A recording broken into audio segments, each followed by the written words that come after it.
Thomas.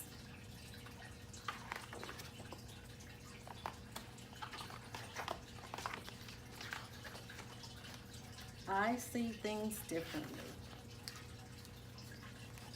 Do you know what it feels like to be worried or nervous or scared, or to feel different from other people? We all feel these things sometimes, but people who have autism feel these things a lot. You probably know someone with autism.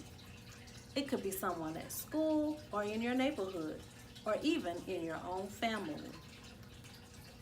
You may have seen them behaving in ways that seem strange to you and wondered why they do these things.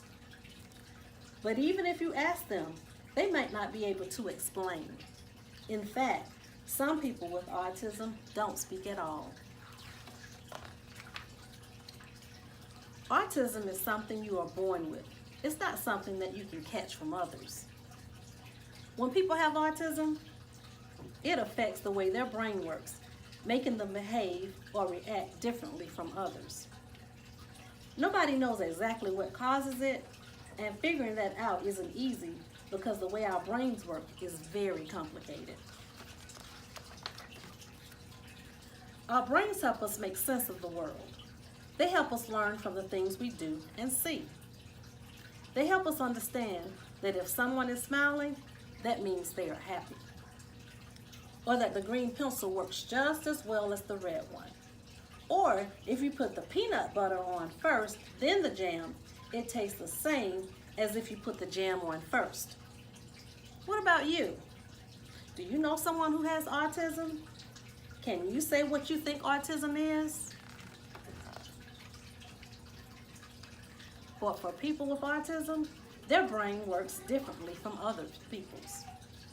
They may look at the same as everyone else on the outside, but inside they can feel like everyone around them is speaking a different language or from a different planet. People with autism may find big crowds or loud noises very frightening.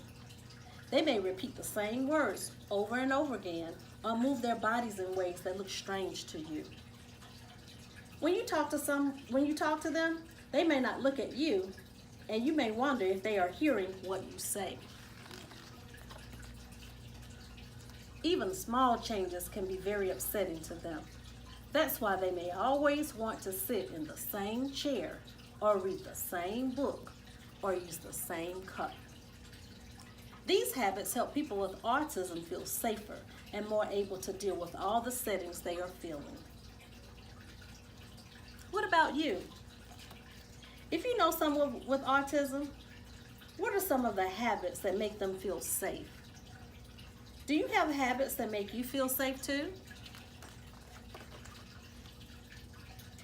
Most of us are pretty good at finding ways to ignore things that we don't want to see or hear or do.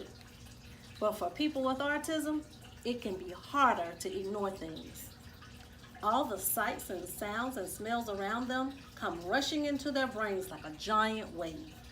When that happens, they may feel lots of confusing feelings all at once. People with autism aren't bad or behaving wrongly, they're just different. And sometimes being different is a good thing. Some people with autism have amazing talents and skills. They may be good at music or painting or remembering things. They may be really good at math or understanding computer programs or fixing things. When people have autism, it can be hard for them to understand jokes or use their imagination or play pretend games. Being with more than one person at a time may be upsetting, and it could be hard for them to make friends. But we all need friends to love and support us. So if you know someone with autism, try to be a good friend. Be kind and patient, and don't expect him or her to grow out of it. That won't happen. He or she will always see the world a little differently from others. But with love and support from everyone around them, people with autism can learn to feel a little happier and safer each day. The end.